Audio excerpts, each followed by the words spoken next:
Salam, hər birinizi xoş gördük, hörmətli müəllimlər. Bugün bizim metodika təlimimiz var və bugünkü təlimdə biz müəllimlərlə Qanyenin öyrənmənin şərtləri nəzəriyyəsini sual-cavab edəcəyik və sonunda da sınaq imtahanı keçirəcəyik. Təbii ki, təlimlə bağlı bəzi məqamları biz video rekord edib sizinlə də paylaşacağıq. Təlimlə bağlı, mövzu ilə bağlı hər hansı bir sualınız olarsa, videonun altından qeyd edə bilərsiniz. Vaxt etdikcə təbii ki, metodika ilə bağlı suallarınızı cavablandıracağam. Və onu da qeyd edim ki, bizim metodikadan yeni qrupumuz inşallah 13 yanvarda təlimə başlayacaq. Təlim günləri 2-5-19:30-da olacaq. Kimlər digər detallı məlumatlar əldə etmək istəsə, videonun altında qeyd olunan nömrə ilə əlaqə saxlayaraq daha detallı məlumatlar əldə edə bilərsiniz. Belə, uğurlar hər kəsə. Nəzəriyyəni keçəndə deyirdik ki, hər bir nəzəriyyənin məğzi var, məqsədi var. Bax, nəzəriyyənin adı öyrənmənin şərtləridir. Bu nəzəriyyənin məğzi nədir? Demək, Qanyedə əsas deyir ki, şagirdin nə öyrənməsi yox, necə öyrənməsi vacibdir. Burada da iki şərti var, daxili şərt var, xarici şərt var. Daxili şərt şagirdin özüdür, istedadıdır, biliyidir, bacarığıdır, zehni öyrənməsidir. Burada bir də yaddaşdır, ən zəifət yaddaşda ancaq informasiyanı yadda saxlayır. Xarici şərt isə kənardan gələn stimuldur. Burada ona sosial mühit təsir edə bilər, təlim mühiti ola bilər, sonra müəllim faktoru önəmlidir də ona yol göstərə bilər. Yəni, o da xaricdən gələn şərtlərdir. Onlar da müəyyən mərhələlərdən keçir. Qanyenin öyrənmə şərtləridir. 9 mərhələ. Doğrudur. Bu şərtləri nəzərə alaraq Qanye 9 addımı təyin etmişdir. Bax, biz xarici şərt dedikdə hansı psixoloq bizim yadımıza gəlir? Yəni, hansı psixoloqu xatırlayırıq xarici şərt dedikdə? O, sosial öyrənmə Vygotsky'də. Bəli. Bax, eynən xarici şərt dedikdə Vygotsky'nin sosial münasibətlər nəzəriyyəsini biz həmən xatırlayırıq. Çünki orada da xarici, yəni ki, skafoldinqlik edən digər şəxslərin rolunu yüksək götürürdü. Burada da eynən elədir. Həqiqətən də elədir. Yəni, bəzən olur ki, elə şagird olur ki, biz valideynə nə deyirik? Deyirik ki, yəni, həvəsi marağı yoxdur. Belə loru dildə desək, qabında heç nə yoxdur. Yəni, bu uşağı biz nə qədər oxudaq, nə qədər öyrədək, yenə də qabında yoxdursa öyrənməyəcək. Marağı yoxdur, həvəsi yoxdur, idraki zəkası yoxdur. Bu, daxili şərtdir. Və bəzən də nə deyirik? Deyirik ki, əslində beyni var, zəkalı uşaqdır, motivasiya, yəni maraqlı uşaqdır, ona motivasiya verən biri lazımdır. Daim ona dəstək olan biri lazımdır.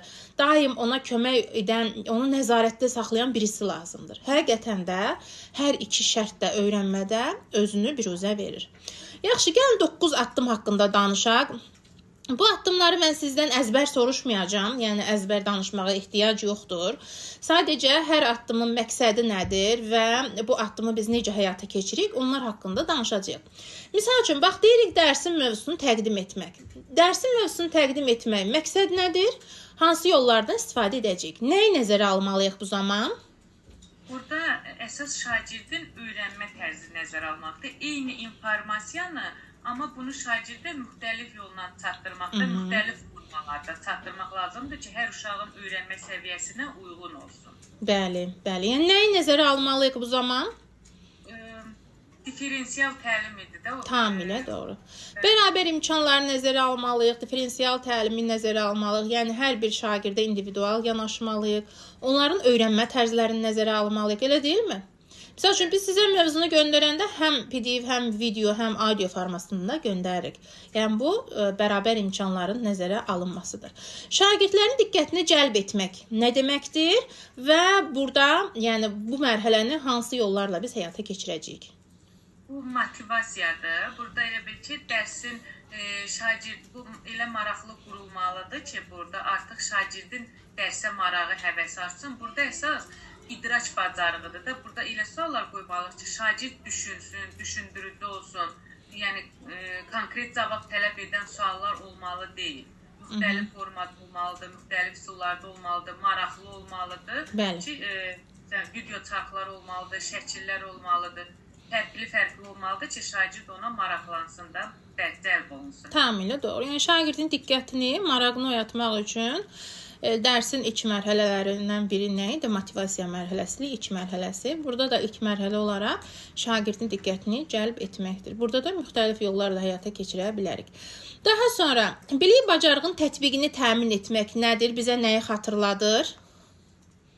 Tətbiq elə bunun adı üstündədir. Bu bizdə prosedural bilikdir də.